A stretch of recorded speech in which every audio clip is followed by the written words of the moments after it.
over the years I found with experience, regardless of the dysfunction, there are certain patterns of dysfunction in tissues and joints, but this is only a tissue course, I'm only going to go over the tissue patterns. So it's easier for me to teach what patterns I find in terms of what tissues are restricted, where they're restricted, and what direction they're restricted in. Now, as fascia is three-dimensional, it's type 3 collagen, it's not, it's not perpendicular, it's not parallel like type 1 collagen and organized. Because it's laid down haphazardly, it's actually more easily deformed. So it may be restricted in certain directions, but not others, even along the same tissues. So for the neck, you can feel this on each other. And this is not, it's not like 100% law, it's more a rule, where along the bony contours of the occiput, if you feel with your fingers, it's more restricted lateral to medially rather than medial to lateral. And I think you can feel the same thing along the same tissues. This feels different than this. You feel that? This drags a lot easier. I can drag faster. If I do this, the resistance between your tissues and my skin is greater, so I can't do it as fast. Along the paraspinal, scalenes, SCM, the pattern is that it's proximal to distal. So again, if you do this on each other, or on yourselves, assess lateral to medial, medial to lateral, notice the difference, assess proximal to distal, or distal to proximal. You can even see that I can go quite a bit deeper in this direction and faster, rather than this direction, which is tighter. So your stroke of treatment will be typically lateral to medial and proximal to distal. So a couple minutes this way along the bony contours of the occiput, and then a couple minutes this way along the paraspinal, scalene, SCM. So you can do that with your fingers, but this is not that kind of course. So you need to use enough lubricant, and I definitely recommend Albaline because it's cheaper and it's unscented. You need to use enough to make the tool slide, because if you're instantly creating petechiae, you probably have not used enough, and you may have to reapply every once in a while, especially if they have dry skin, because it might be absorbed. Initially, you're going to start with the sharper side, and typically the second smallest convexity for this bony contour. So you have your mobilizing hand and your assisting hand. Your assisting hand can pull the tissues away to create a little bit more drag.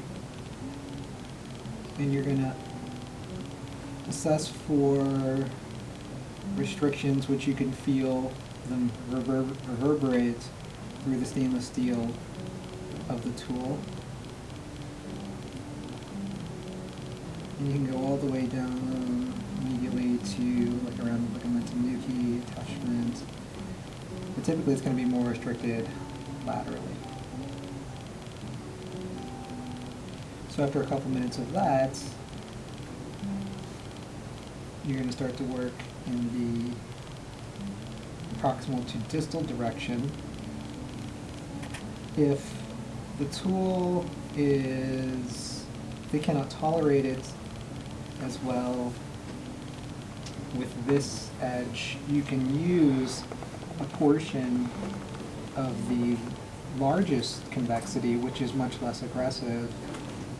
And as I'm working on this superficially, I'm not actually pushing very hard at all, because the sharper edge is mainly for superficial work, and again, you have to layer your treatment going from superficial to deep. No matter how hard someone wants you to push, you always want to work on the superficial restrictions first and kind of peel them away like different layers of clothing. Over several minutes, I've found that certain areas that are restricted smooth out. I can progress in depth and flip it over and use the less sharp side and go a little bit deeper. So use a quicker stroke over the restrictions to smooth that out and kind of break up those adhesions. It's not a lot of force though. And if it was tone, you use a more slow stroke to try and reduce the tone. But as long as you can tolerate it, I would definitely use the second smallest. The smallest convexity is mainly used for if you wanted to really define the bony contour of the occiput, or if there's a particular spot that I wanted to friction. I don't do a lot of friction, so I mainly use this on smaller areas like the hand. So as that pattern goes, lateral to medial and proximal to distal, this is pretty much the reason why I very rarely do a suboccipital release anymore, which is very, very popular treatment. Initially, when I started, I used to do that 13, 14 years ago on almost all my cervical patients, and it was like a trial of passage for all my students that they had to do it for 5 minutes. But the direction that you do that in typically is distal to proximal and medial to lateral. And if you even think about it, almost all cervical treatments, whether it's Mulligan or Paris or McKenzie, they all require you to open this. And if you're pulling up on it, it seems as if you're more crowding it. But if you push down away from the cranium, you're actually opening it. So I found that I very rarely need to do this. Not like it wasn't effective, it's just that after using this, I don't need to do a lot of even subcranial skull crushers or OA gapping because it just loosens it up.